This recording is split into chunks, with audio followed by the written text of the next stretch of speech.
Hola, yo les voy a hablar sobre Skinner. Les voy a platicar acerca de sus principales obras, les voy a platicar un poco acerca de ellas, qué impacto tuvo en la psicología y en la filosofía, datos curiosos sobre él y les voy a platicar un poco acerca de su vida.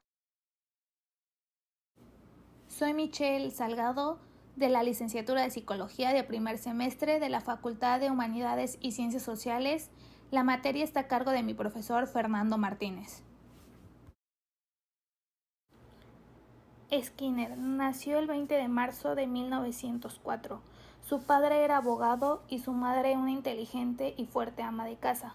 Su crianza fue al estilo viejo y de trabajo duro. Era un chico activo y extravertido que le encantaba jugar fuera de casa y construir cosas. De hecho, le gustaba la escuela. Sin embargo, su vida no estuvo exenta de tragedias. En particular, su hermano murió a los 16 años de edad de un aneurisma cerebral. Se graduó del Colegio Hamilton en el norte de Nueva York. No encajó muy bien con sus compañeros de estudio y ni siquiera participó en las fiestas de fraternidades de los juegos de fútbol. Escribió para el periódico de la universidad, incluyendo artículos críticos sobre la facultad. En la secundaria tuvo un desempeño deficiente en ciencias, pero sobresaltó en literatura. Se tituló en literatura inglesa con honores en el año de 1926.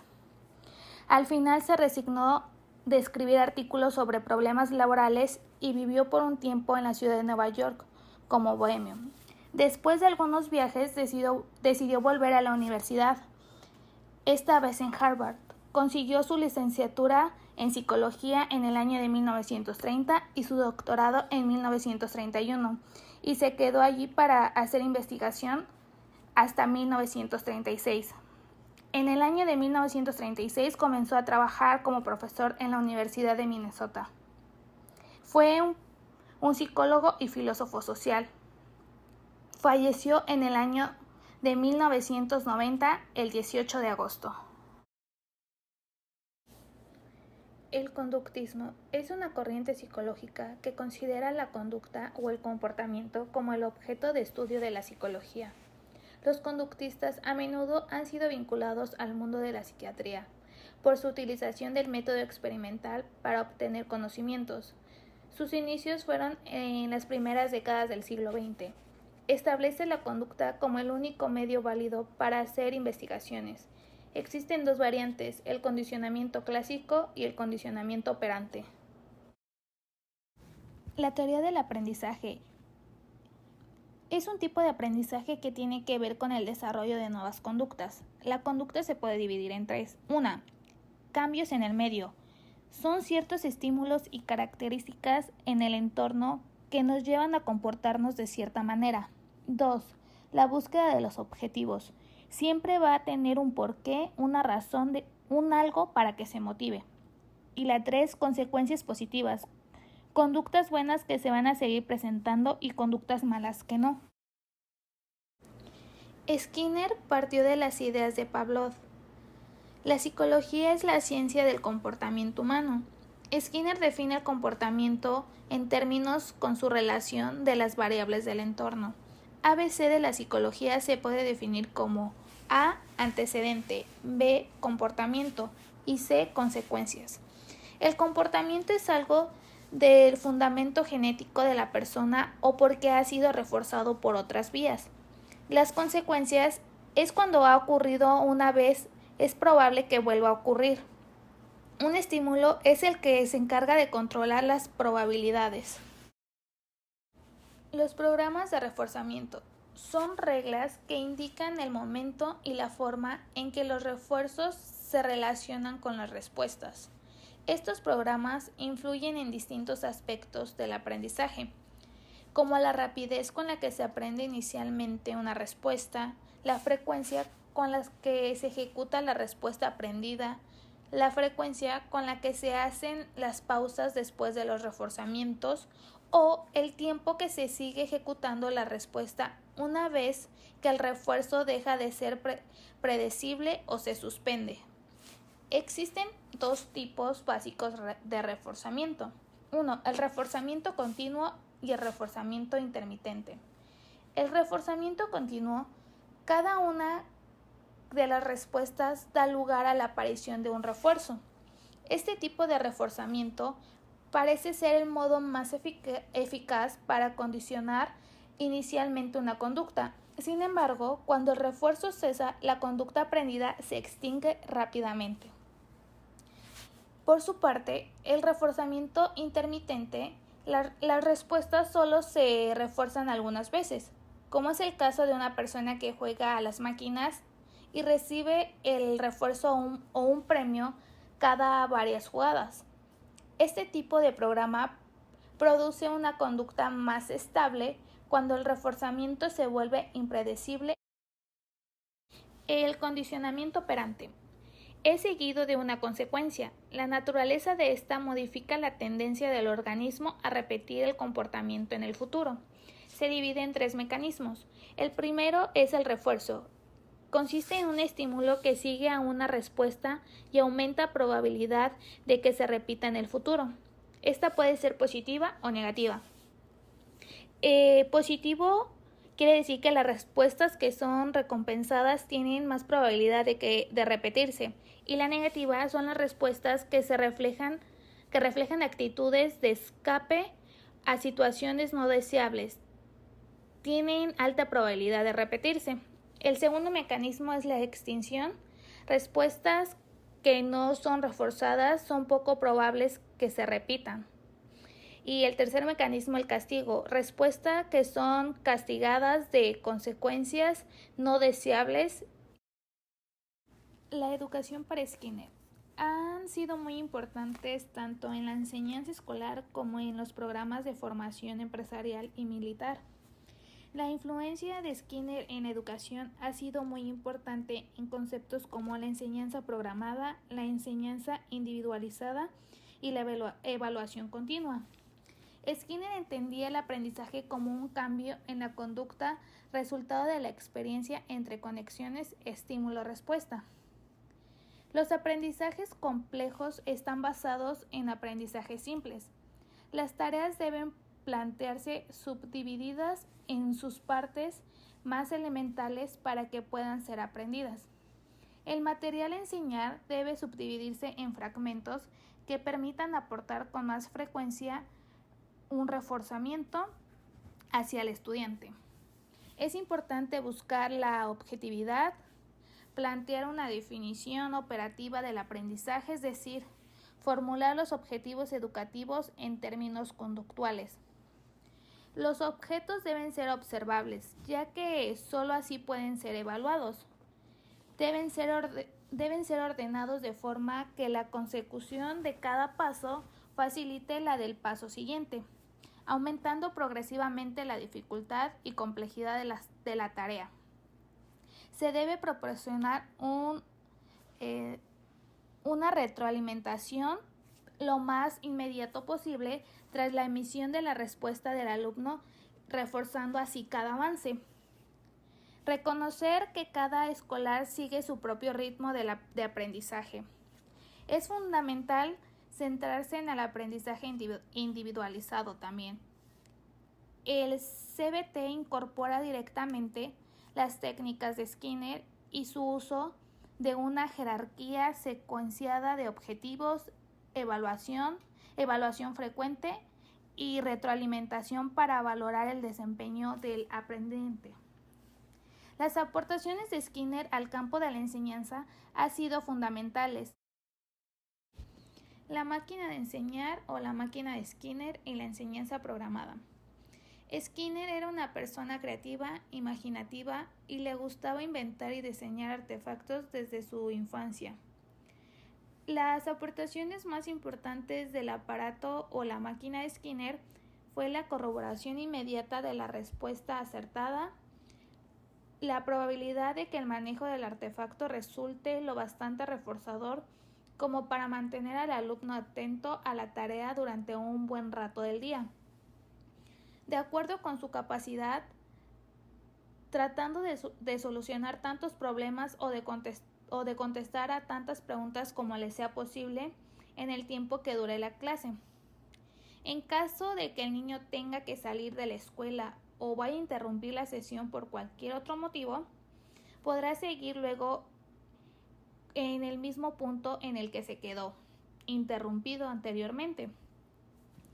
La ciencia en su continuo progreso va ofreciendo cada vez más convincentes alternativas que contraponen a las formulaciones tradicionales.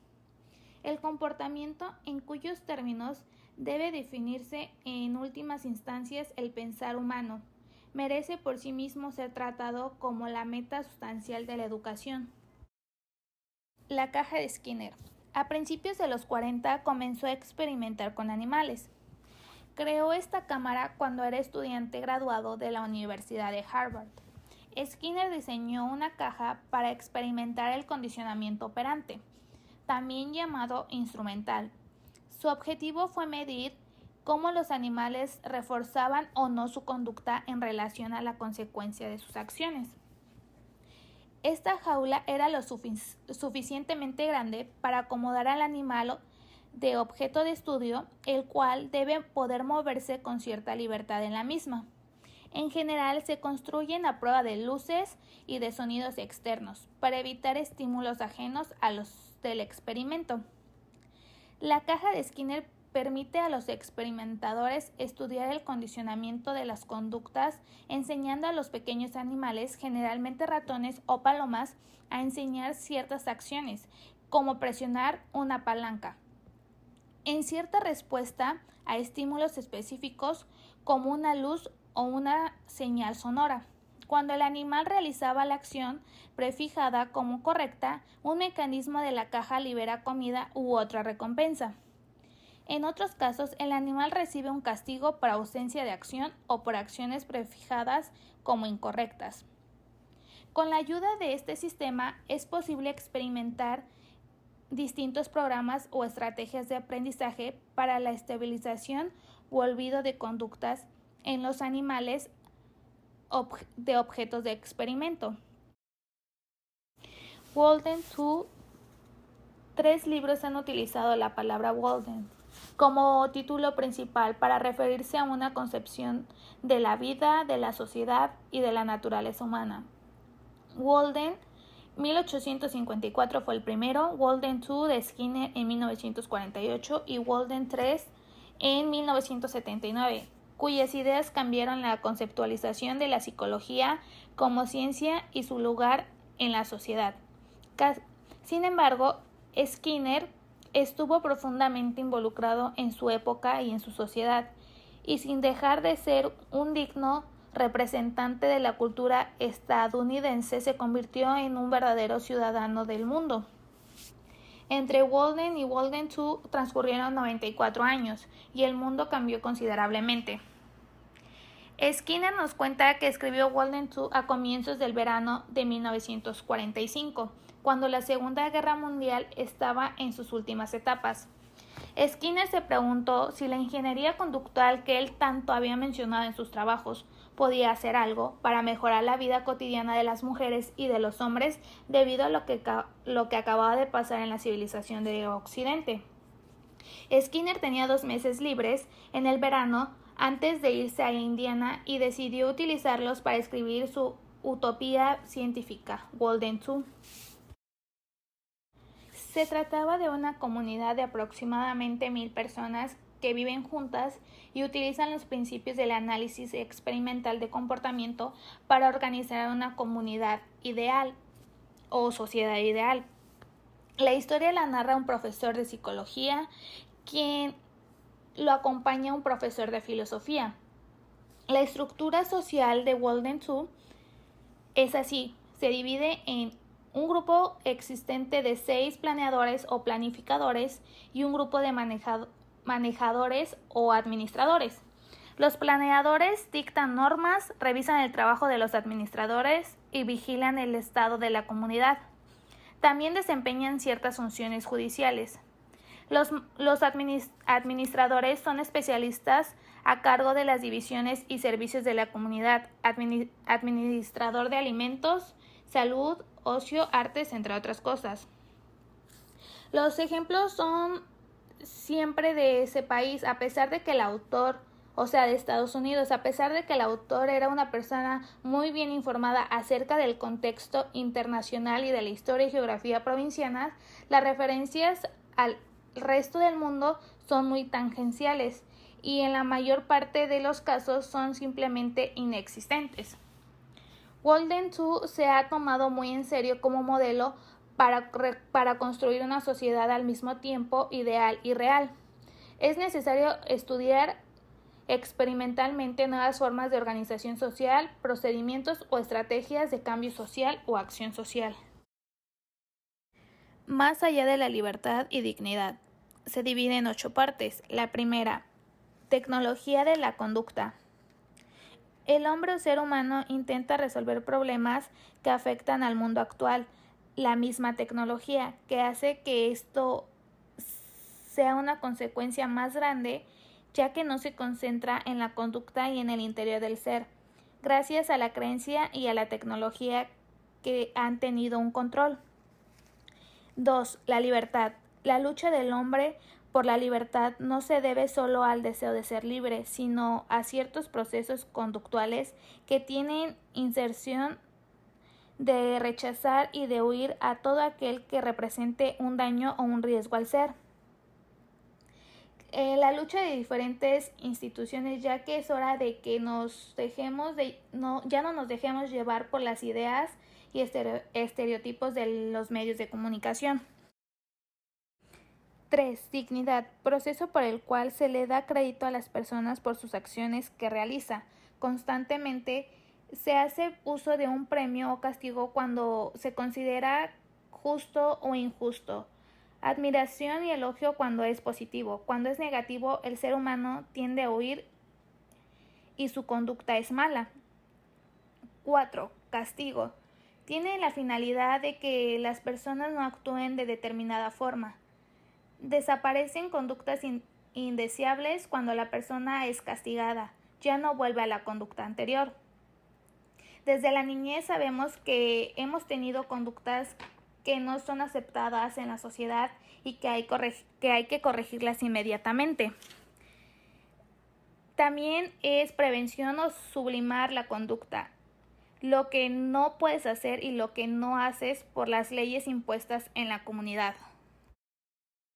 6. Valores o sentimientos del hombre en relación con los hechos. Hace referencia a lo que se debería hacer y a lo que debe hacer.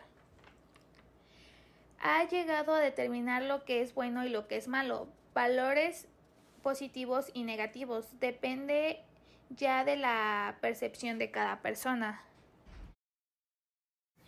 Valores o sentimientos del hombre en relación con los hechos. Hace referencia a lo que se debería hacer y a lo que debe hacer. Identificará el fenómeno desde su experiencia. Lo importante no es el sentimiento, sino la cosa sentida, el cual genera 1. Placer, refuerzo positivo, aumenta, dolor, refuerzo negativo, disminuye la teoría. Se ha llegado a determinar lo que es bueno y es malo, valores positivos y negativos. Depende ya de la percepción de cada persona. Evolución de una cultura. 7. Procedencia del ser humano como una especie con características genéticas determinadas. Afirman que se comienza a tener un repertorio de conducta bajo los refuerzos de contingencias, generando prevalencia cultural. Una contingencia la mayoría de las veces depende de las otras personas y constituyentes a la cultura. Entre más transmisión de cultura, mayor supervivencia. La cultura moldea nuestra conducta y hace que cada individuo actúe de cierta manera y la genética influye. 8. ¿Qué es el hombre? Skinner pone en evidencia los cambios conductuales en determinados lugares y también acepta la insistencia de conductas privadas. Afirma que una pequeña parte del universo queda encerrada dentro del hombre. Para Skinner, un agente que está en constante relación con el ambiente proporciona diferentes contingencias las cuales afectan dentro de ellas. La conducta varía por el ambiente al igual los refuerzos que se dan dentro de él. No es libre estar atado por el medio ambiente y nunca cambiarlo por completo. Skinner desarrolló sus estudios dentro de los métodos y la filosofía del conductismo, una tradición de la psicología joven por aquel entonces. La palabra mente se caracterizaba como algo demasiado confuso y abstracto como para ser tenido en cuenta, y es por eso que se situó su objeto de estudio en la pura conducta observable. El hecho de mantener este enfoque basado puramente en la evidencia empírica es lo que hizo que ni los métodos ni el objeto de estudio de la psicología que estudiaba este investigador fuesen los mismos de los que partían los psicoanalistas. Conductismo radical. Skinner no quería que la psicología abrazase totalmente al método científico, simplemente para que su campo de estudio estuviese mejor considerado al tener el aval de la ciencia. Este investigador creía sinceramente que los procesos mentales internos no solo son los responsables de originar la conducta humana, sino los factores externos y medibles. Skinner creía que la propuesta e hipótesis de la psicología debían ser comprobadas exclusivamente a través de evidencias objetivas y no a través de especulaciones abstractas. El término conductismo radical se le acuñó a Skinner. Servía para poner nombre a este tipo de filosofía de la ciencia del comportamiento. Skinner expresaba claramente por escrito esta consecuencia lógica de los principios filosóficos en los cuales se basaba si el entorno y las consecuencias de los actos, los que modelan la conducta, el ser humano no puede ser libre. Skinner creía que el ser humano tiene la capacidad de modificar su entorno para hacer que éste lo determine del modo deseado. Esta perspectiva no es más que la otra cara de la moneda de la determinación. El medio ambiente siempre nos está afectando en nuestros comportamientos, pero al mismo tiempo, todo lo que hacemos transforma también al medio ambiente. Por lo tanto, podemos hacer que las causas y efectos sobre las dinámicas nos beneficien, dándonos más posibilidad de actuación y a la vez mayor bienestar. Con esto podemos concluir que, de acuerdo con todos los aportes que ha realizado Skinner, cada uno de ellos ha tenido un impacto en nosotros, los cuales nos han ayudado a descubrir y a seguir estudiando lo que es la mente humana, la sociedad, aportes a la educación, a la conducta, para así poder entender de mejor manera todas esas cosas. Y gracias a eso se ha podido seguir realizando más estudios para corregir, aclarar o descubrir nuevas cosas. Esto es todo de mi parte, muchas gracias por su atención.